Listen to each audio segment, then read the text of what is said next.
to various communities and be able to organize. Not because communities don't know how to organize, but because they may not have access to power, structured power, the way some of you may have. And this is where we can, we can build strategic alliances and actually change the dynamic and create more political participation.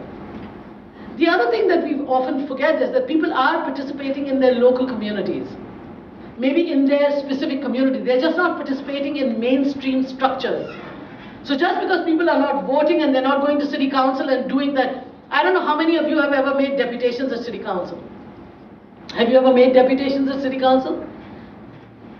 I don't know about you, man, but it's the most disempowering experience I've ever had. I used my 5 minutes. Yeah, they gave you 5 minutes during which half the councillors are either sleeping or having flirting with some other person, or talking to some,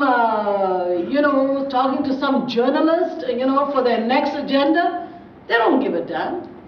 They're looking at their watch going, okay, 5 minutes, you're off. Okay, next person, tell me your pain, and 5 minutes, you're off. That's supposed to be political participation and democracy? Are you kidding me?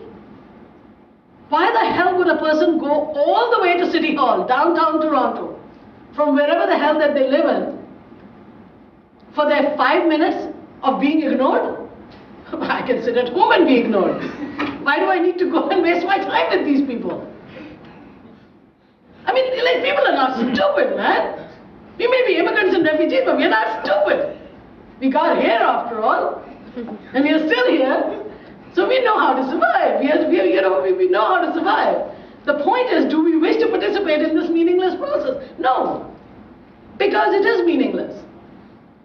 So one of the things that we had done, and that Tom had, I had an organization, when I worked for the Council of Agencies Serving South Asians, we had a partnership where we built a partnership between 4 different ethno-racial councils: South Asian, Latin American, Chinese, and African. That pretty much covers the population of Toronto.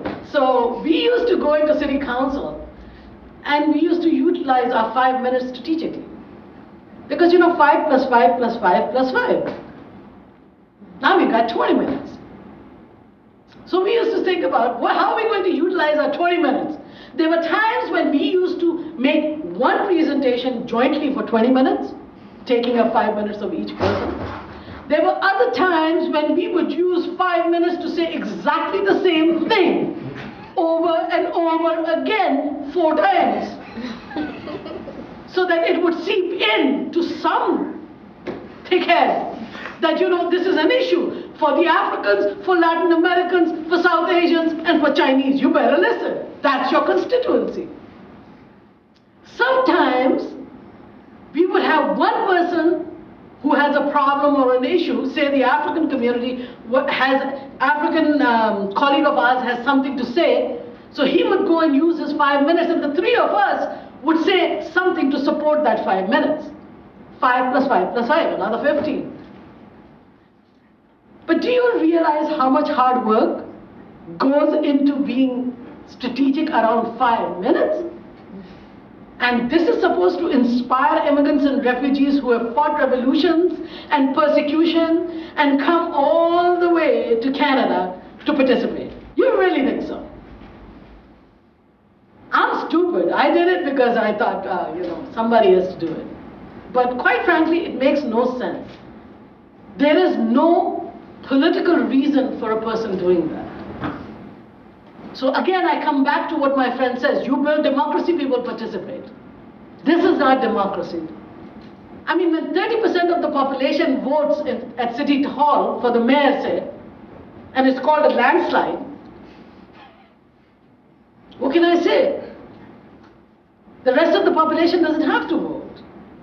And the reason they don't vote is because of all the things that I have just outlined for you. That it is not meaningful. It is not accessible. It is not talking about and doing things that actually matter and make a difference to my life. At the end of the day, one has to ask, if I vote, how will it benefit me? How will it benefit me? What is the benefit at the end of the day? And quite frankly, sitting here and talking about, the benefit of democratic, what? I don't know. How can we justify it? At the end of the day, people have to take time off from their lives to come and vote, right? Or come and have a discussion around democracy. And yet, immigrants and refugees are fundamentally committed to democracy. A lot of them have come here because they fought a battle in their countries of origin for democracy. So let's not misunderstand that immigrants and refugees don't know democracy. They actually know the price of democracy and not just the value of it, because they've paid that price. In fact, I think it's just the opposite. I think Canada can learn something from its immigrants and refugees who have come here, whether they've come from Chile, or whether they've come from Afghanistan, or whether they've come from Iraq, or whether they have come from Vietnam, or whether they have come from Hong Kong, or whether they have come from Pakistan. They know the price of democracy. That's one of the reasons why they're here. And so, I think it would be nice. I mean, I don't want to go on and on and on. I don't know how much more time I have. Oh, he doesn't give a shit. How much time?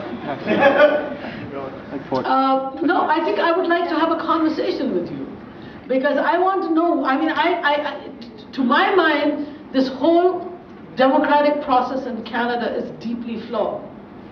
It is deeply flawed, and it is highly unattractive, and it has very little to offer an average person with none of the issues that I've just outlined for immigrants and refugees, and none of the barriers. One other thing I will point out to you, which I thought was very shocking, was somebody actually did a study, a professor at the law school at U of T, which also shows that not only does a lot of immigrants and refugees don't have a vote, but the way we have, the kind of voting system that we have, the way the wards are defined, and the way, literally the value of votes coming from high density areas is less than some of the less dense rural constituencies. So a lot of immigrants and refugees who live in high density areas actually have far less impact in terms of their vote. They probably don't even vote, but they have far less impact in terms of the number of people vis-a-vis the seat that they have, right? So multiple issues go into the fact that immigrants and refugees are disenfranchised for a variety of reasons. Some may be even ability to just self-selection. So having said that, I'm quite happy to have a conversation with you about whether A, you agree with what I have to say, if you don't, you don't. And B, if you want to have a conversation around it. I don't know how we can change the political system other than throw out all our leadership and have young, attractive, dynamic people run for political office. Hey, it goes a long way. Obama is good looking. Come on, I don't know about you, man. I'd vote for him just because he's better looking than anybody else. I mean, he looks good. Oh yeah, he looks good. His politics is good.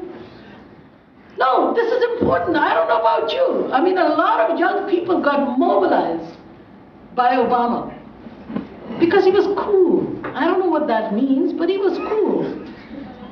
But what is more important is that 90-year-old black woman who never voted in her entire life, she sure as hell was not swayed by Obama's good looks. But she was swayed by the fact that she saw a young black man with a political agenda that she thought would make a difference. In the final